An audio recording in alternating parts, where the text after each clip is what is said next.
साल 2000 का दशक क्रिकेट की दुनिया में यह सिर्फ एक दौर नहीं बल्कि एक साम्राज्य का आगाज था। एक ऐसा साम्राज्य जिसका रंग सुनहरा था और जिसकी पहचान थी अजेय ऑस्ट्रेलिया। ये कहानी है उस टीम की जिसने जीत को एक आदत बना लिया और दबदबे को एक कला। ये कहानी है उस दौर की जब दुनिया की हर क्रिकेट टीम एक ही सवाल पूछती थी, क्या इन्हें कोई हरा सकता है? इस सुनहरे अध्याय की नींव रखी गई थी एक ऐसे कप्तान के हाथों जिसके लिए क्रिकेट सिर्फ एक खेल नहीं बल्कि एक जंग थी। स्टीव वॉ, एक ऐसा नाम जो दृढ़ता और मानसिक मजबूती का पर्याय बन गया।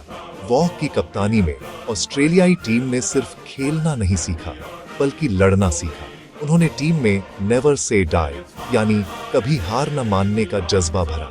अनुशासन उनका धर्म था और मानसिक क्रूरता उनका हथियार। वॉ ने एक ऐसी संस्कृति बनाई जहां हर खिलाड़ी सिर्फ टीम के लिए खेलता था, जहां व्यक्तिगत उपलब्धियों से बढ़कर टीम की जीत थी।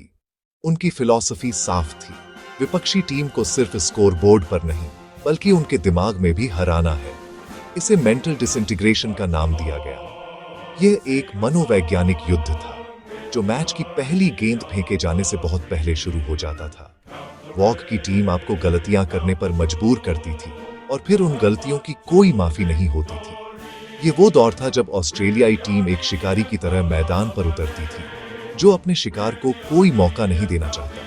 और जब वॉक की विरासत को आगे बढ़ाने का समय आया तो कमान एक ऐसे खिलाड़ी के हाथ में आई जिसने आक्रामकता की परिभाषा ही बदल दी। रिकी पॉन्टिंग, एक ऐसा कप्तान जिसके खून में ही हमला था।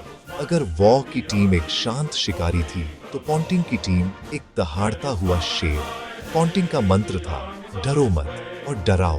उनके फैसले निडर होते थे, उनकी रणनीति बेखौफ। चाहे वो टॉस जीतकर पहले बल्लेबाजी करने का साहसिक फैसला हो या फिर मैच के क्रूशियल मोड पर एक आक्रामक गेंदबाज को लाना, पॉन्टिंग हमेशा खेल को आगे ले जाने में विश्वास रखते थे। नतीजा निरंतर जीत। पॉन्टिंग की कप्तानी में ऑस्ट्रेलिया ने वो मुकाम हासिल किए जिनके बारे में सोचना भी मुश्किल था।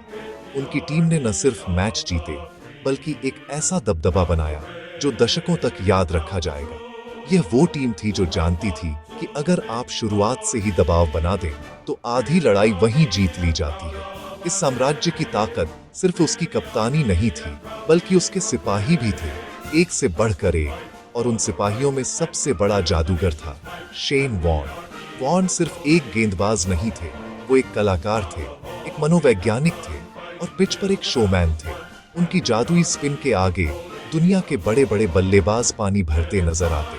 हर गेंद एक पहेली होती थी, कभी लेग ब्रेक, कभी गुगली, कभी फ्लिपर। बल्लेबाज के दिमाग से खेलना वॉर्न की सबसे बड़ी खूबी थी। उनकी मौजूदगी ही विपक्षी टीम के ड्रेसिंग रूम में खौफ पैदा कर देती थी। हर बल्लेबाज की रातों की नींद उड़ गई थी ये सोचते हुए कि कल वॉर्न को कैसे खेला जाए। अगर एक छोर पर वॉर्न का जादू था तो दूसरे छोर पर थी सटीकता की मिसाल ग्लेन मैकग्राथ। पिजन के नाम से मशहूर मैकग्राथ एक मशीन की तरह थे। उनकी गेंदबाजी में कोई तामझाम नहीं था, सिर्फ एक ही लक्ष्य ऑफ स्टंप का वो कॉरिडोर जहां बल्लेबाज को समझ नहीं आता कि गेंद को खेले या छोड़े। उनकी सुई जैसी लाइन लेंथ से टस से मस होना लगभग नामुमकिन था। मैकग्राथ की गेंदबाजी का सार था धैर्य और अनुशासन। वो लगातार एक ही जगह पर गेंद फेंकते रहते थे इस इंतजार में कि बल्लेबाज कब गलती करेगा। और बल्लेबाज गलती करते थे क्योंकि मैकग्राथ के सामने गलती की कोई गुंजाइश नहीं थी। और यह जोड़ी अकेली नहीं थी, उनका साथ देने के लिए थे ब्रेट ली जिनकी रफ्तार तूफान की तरह आती थी, जेसन गिलेस्पी जो मैकग्राथ के साथ मिलकर बल्लेबाजों का जीना मुश्किल कर देते थे, और माइकल कस्परविच जो जरूरत पड़ने पर अहम विकेट निकाल कर देते थे। यह एक ऐसा गेंदबाजी आक्रमण था जिसमें हर तरह के हथियार थे, स्पिन, स्विंग, रफ्तार और सटीकता। अगर गेंदबाजी इतनी घातक थी तो बल्लेबाजी किसी सुनामी से कम नहीं थी। इसकी शुरुआत होती थी मैथ्यू हेडन और जस्टिन लैंगर की जोड़ी से। ये सिर्फ एक ओपनिंग जोड़ी नहीं थी, ये विपक्षी टीम के मनोबल को तोड़ने वाला एक हथियार था। हेडन अपनी विशाल कदकाठी और आक्रामक अंदाज से गेंदबाजों पर हावी हो जाते थे तो वहीं लैंगर अपनी तकनीक और दृढ़ता से एक छोर संभाले रखते थे। उनकी साझेदारी का ब्लूप्रिंट साफ था। पहले सत्र में ही इतना बड़ा स्कोर बना दो कि मैच विपक्षी टीम की पहुंच से दूर चला जाए, और अगर सलामी जोड़ी जल्दी आउट हो भी जाए तो चिंता की कोई बात नहीं थी, क्योंकि फिर आते थे Ricky Ponting, Damien Martyn, Michael Clarke और माइक हसी। एक ऐसी मिडिल ऑर्डर जो किसी भी परिस्थिति में किसी भी आक्रमण के खिलाफ रन बना सकती थी। लेकिन इस बल्लेबाजी लाइनअप में एक्स फैक्टर थे एडम गिलक्रिस्ट। जिली ने विकेट कीपर बल्लेबाज की भूमिका को हमेशा के लिए बदल दिया। नंबर 7 पर आकर वो कुछ ही ओवरों में मैच का नक्शा बदल देते थे। उनकी बल्लेबाजी में एक बेपरवाही थी, एक आजादी थी जो गेंदबाजों के लिए एक बुरे सपने की तरह थी। इस टीम की एक और पहचान थी मैदान पर उनकी बिजली सी फील्डिंग।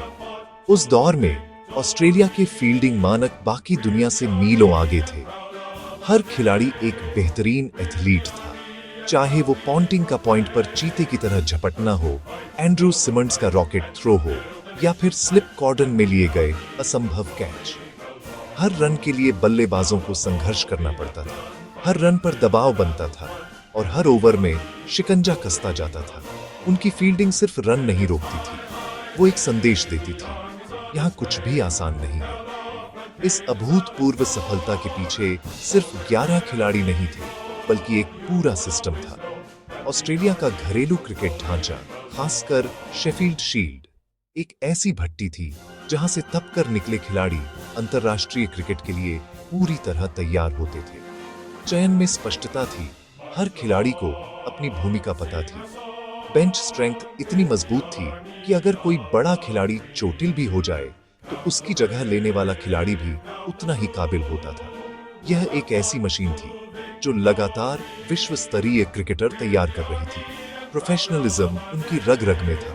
इन सभी चीजों का नतीजा था रिकॉर्ड्स का अंबार, लगातार 16 टेस्ट जीत, एक ऐसा कीर्तिमान जिसने दबदबे का एक नया पैमाना तय कर दिया। गबा का मैदान उनका किला बन चुका था, जहां 1988 के बाद से उन्हें कोई हरा नहीं पाया था।